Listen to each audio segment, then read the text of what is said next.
भक्ती गुजराती ही पीडित आहे. हिनं 19/5 म्हणजे 19 मे 2025 रोजी तिच्या राहत्या घरी गळफास घेऊन आत्महत्या केलेली होती. त्या अनुषंगाने पहिल्यांदा आमच्याकडे ADR दाखल झाला आणि त्यानंतर जी पीडित मुलगी आहे तिच्या वडिलांच्या फिर्यादीनुसार ते गुन्हा दाखल करण्यात आलेला आहे.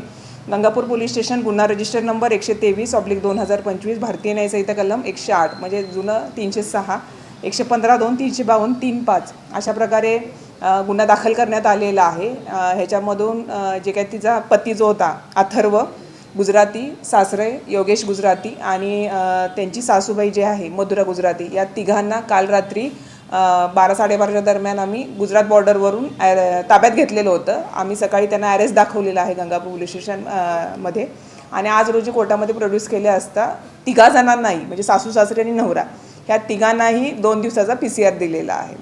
ह्याच्यामध्ये फिर्यादीमध्ये असं होतं की भक्ती गुजराती जी होती तर तिचा जो नवरा होता अथर्व गुजराती ह्याचे बाह्य संबंध असल्यामुळं बऱ्याच वेळेला दोघांच्यात वाद व्हायचे. ह्यांचं इंटरकास्ट मॅरेज असल्यामुळं सासू सासऱ्यांचाही वाद होता. त्यामुळे सासू सासरे आणि ह्यांचं पटत नव्हतं. त्यामुळे कंटिन्यू वाद असल्यामुळे ती बऱ्याच वेळेला माहेरी गेलेली होती आणि आता ते वाद विकोपाचे केलेले होते. गेले 2-3 महिनेसुद्धा ती माहेरीच होती. तिला परत जाऊन आणलं, परत दारू पिऊन तिला मारणं किंवा दारू पिऊन पैशाची मागणी करणं अशा प्रकारचं आरोप हे पीडितेच्या वडिलांनी केलेले आहेत फिर्यादीमध्ये. मॅडम, खरं तर त्या कुटुंबाचा आरोप आहेत का ती आत्महत्या नाही, ही हत्या आहे? काय नेमकी पोलिसांचा नाही, PM मध्ये क्लिअर कट हँगिंग आलेलं आहे. त्या संदर्भात अधिकृत सर्व आल्या आपल्याकडे अधिकृत PM नोट्स आलेले आहेत, त्याच्यामध्ये ती हँगिंग क्लिअर कट आहे. आणखी काही पुरावे आहेत ते आपल्यापर्यंत देणार होते, नेमके ते पुरावे आपल्यापर्यंत आले का आणि त्या पुराव्यामध्ये नेमकं काय काय? नाही, मेन पुरावे म्हणजे आता तिचे भाऊ आणि तिच्या ज्या मैत्रिणी आहेत क्लोज त्यांच्यासोबत झालेलं चॅट आणि त्यांच्यासोबत तिनं केलेलं जे काही शेअरिंग असेल त्या अनुषंगानं आम्ही आता जबाब नोंदवत आहोत. मग ह्याच्या अनुषंगानं कसं बऱ्याच वेळेला तिच्या कामानिमित्त बँकॉक या ठिकाणी जायचा. तिकडचे जे काही फोटो असतील, आता बँकॉकमध्ये ह्या सगळ्या गोष्टी होतात, या प्रॉस्टिट्यूशन या सगळ्या गोष्टी, तर ते फोटो हिला फॉरवर्ड करायचे सगळ्या मुलींच्या बरोबर. म्हणजे तिथले पण नाहीत, इथं पण बऱ्याच मुलींच्या बरोबर संबंध, त्याचे फोटो तिला पाठवायचं, ती तिच्या भावाला पाठवायची. बऱ्याच वेळेला असं व्हायचं. आणि मग पहिल्यांदा सुद्धा त्याच्या वडिलांचं मत आहे, ज्याला लग्न झालं त्याला मानपानावरून ह्याच्यावरून बऱ्याच वेळेला मागणी किंवा पैशाची मागणी अशा प्रकारे, किंवा ह्याचं रेग्युलर दारू पिणं, वेळानं घरी जाणं, घरी गेलं तर भांडणं, लहान मुलगा आहे 4.5 वर्षाचा त्याच्यासमोर सारखं वाद होणे, अशा प्रकारचं ह्या गोष्टी घडत होत्या.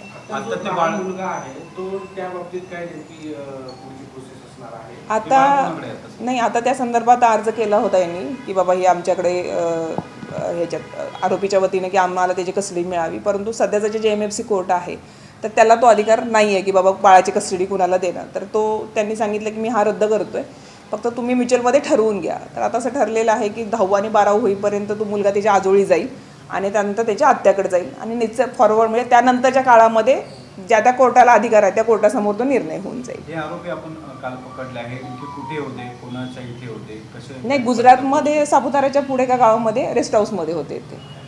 नाही, गाडी घेऊन गेले होते, स्वतःची गाडी घेऊन गेले होते. त्यांना मदत तसं मदतीत नाही, ते गेले होते त्यांचेच आणि तिथे रेस्ट हाऊसमध्ये थांबले होते. तर आमच्या टीमला त्यांचं लोकेशन C-टाईप मिळालं होतं, तर तिथं जाऊन त्यांना हे केलेलं आहे. नाही, गुजराती आहेत, ते प्रॉपर गुजराती आहेत, परंतु बऱ्याच वर्षापासून नाशिकमध्ये स्थायिक आहेत. ती सोनार समाजाची. यांचं म्हणजे 17-18 वर्षापासून ते रिलेशनमध्ये आहेत. म्हणजे ते लहानपणापासून एकाच गल्लीत येवल्यामध्ये राहत होते. म्हणजे 5वी-6वीत असल्यापासून ते दोघं एकमेकाला होते. लव्ह मॅरेज आहे, घरच्यांनी करून दिलेलं होतं त्यांचं लव्ह मॅरेज. घरच्यांचा विरोध होता लग्नाला आणि त्यानंतर हा सगळा वाद होता. म्हणजे सुरुवातीला विरोध होता, परंतु दोन्ही तयार होऊन लग्न करून दिलं होतं.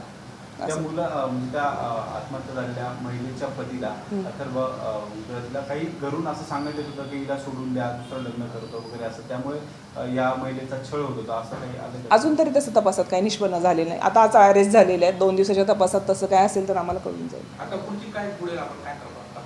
आता मेन म्हणजे त्यांचं मोबाईलवर जे चॅट आहे ते महत्त्वाचं आहे. आता तिच्या मैत्रिणी आहे, तिच्या माहेरच्या असतील, तिचा भाऊ आहे, तर भावाबरोबर सुद्धा त्या अथर्वचे चॅट किंवा हिचे पण चॅट झालेले आहेत. मैत्रिणीसोबत पण तिनं बरं शेअर केलेलं आहे, आईवडिलांचं जे असेल. आणि मग सासू सासऱ्यांचे पण मोबाईल हे करून त्यांच्या वतीनं म्हणजे त्यांच्या आजूबाजूचे किंवा त्याचे नातेवाईक यांचे साक्षीदारांचे जबाब हे घेतले जातील, त्यातून ते निष्पन्न होईल. नाही, आरोपी नाही वाढण्याची. 3 जणांची. एकूण किती पथक होते? कारण एक गुंडाविरोधी पथक, क्राईम ब्रँचचं पथक आणि पोलीस स्टेशनचं पथक, असे 3 पथकं शोध घेत होते त्याच्यामध्ये.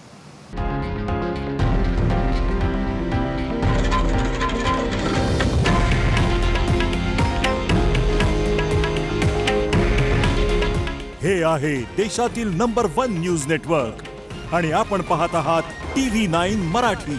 काळजी तुमची, हित महाराष्ट्राचं.